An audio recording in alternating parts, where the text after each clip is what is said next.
ہم تو عرصے سے ہی کام کرتے آئے ہیں اور یہ لوگ مچھلیوں کے اس کاروبار سے کافی امیر ہو گئے تھے۔ اور ان لوگوں نے صاف انکار کر دیا تو حضرت داؤد علیہ السلام نے ان لوگوں پر بد دعا فرمائی، حق تعالیٰ نے قبول فرمائی، جیسے کہ ارشاد باری تعالیٰ ہے، بنی اسرائیل میں سے جن لوگوں نے کفر کی روش اختیار کی تھی ان پر داؤد اور عیسیٰ ابن مریم کی زبان سے لعنت کی گئی۔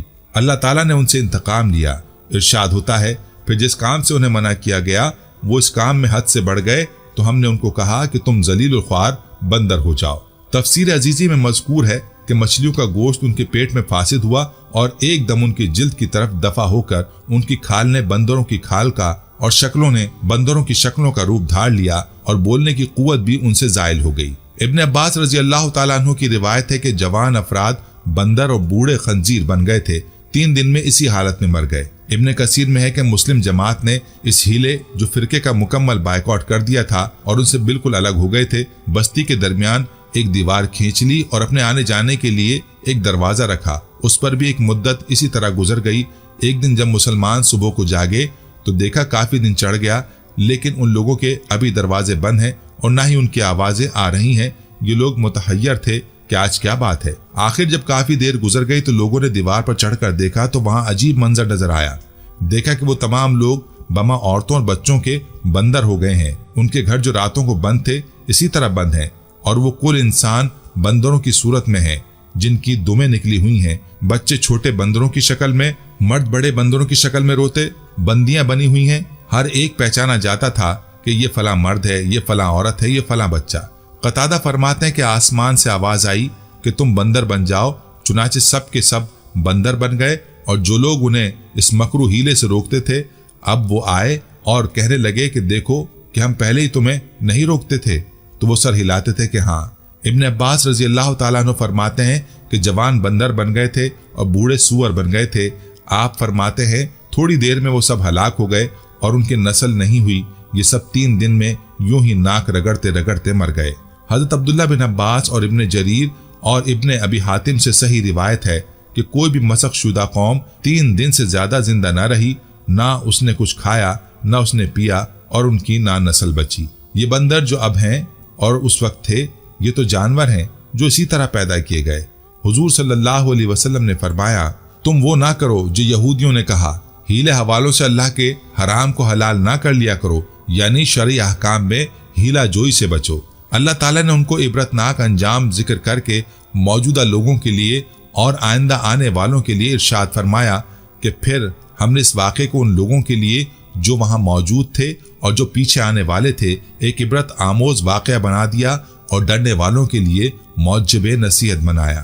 ناظرین، حضرت داؤد علیہ السلام نے اللہ تعالیٰ کی عبادت کے لیے اپنے نظام الاوقات ایسا بنایا ہوا تھا کہ 24 گھنٹے میں ہر وقت گھر کا کوئی نہ کوئی فرد عبادت و ذکر تسبیح میں مشغول رہتا۔ خاندان کے افراد پر اوقات تقسیم کر دیے تھے۔